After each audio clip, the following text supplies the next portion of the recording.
సంతోషిస్తారు, నీ వారిని కాపాడుతావు కనుక వారి నిత్యము ఆనందం చేయదు.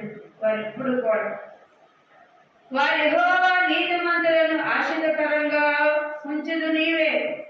కేడులతో కప్పివాడు నీవు, వారికి దయతో కప్పినవాడు కావున నీ నామం ప్రేమించేవారు నిన్ను కూర్చిన ఉల్లాసిస్తారు. హల్లెలూయా హల్లెలూయా హల్లెలూయా హల్లెలూయా.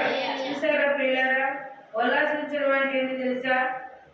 దేవుని సన్నిధిలో నిరంతరం కొనియాడేవాడు ఎప్పుడు సమృద్ధి ఉంటనే ఉంటది. ప్రార్థన అంటే ఆసామాసమైనది కాదు. అందుకే ఇక్కడ దావీదు ప్రార్థన చేస్తూ తండ్రిని అడుగుచున్నాడు, అయ్యా నా ఇష్టం కాదు నీ ఇష్టం నెరవేర్చమన్నా.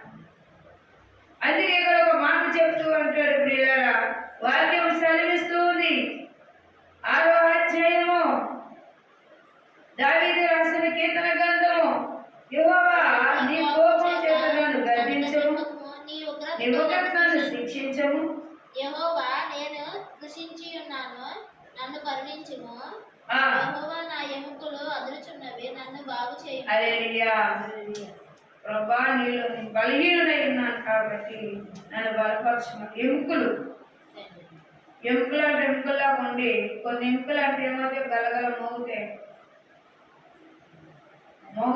నిజమే, ఇదే ఆలోచించండి. ఎందుకంటే నేను పెద్ద ఆపరేషన్ చేయించుకున్నాక మరి లేకపోయేదని వాడలేదు. అది ఎలా ఉండేది అంటే నడుస్తూ ఉంటే టేక్ టేక్ టేక్ టేక్ టేక్ కొడుకునేది, ఒక శబ్దం వచ్చేది. ఎముకలే ఇలాంటి శబ్దం ఏంటమో అనుకోలేదు. ఒకవేళ ఎన్నికో తగ్గిపోయిందేమో అనుకోలేదు.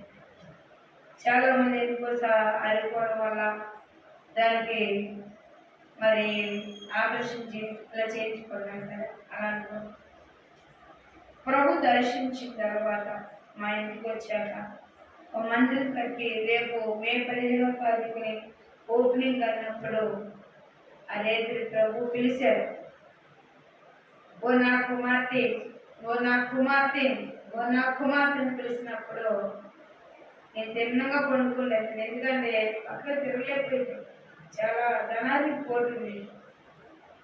ఒక సైడ్కి తిరిగితే నేను ఆ పక్కకు అట్లా తిరిగినప్పుడు ఆకాశం నుంచి ఒక పొడవుట చెయ్యి వచ్చి ఎన్నులో నుంచి ఏను పెట్టి ఇలా తీసి, ఇదిగో ఇదే నేను బాధించి పోతున్నాయి అంటే. అందుకే ఇక్కడ అంటున్నాడు,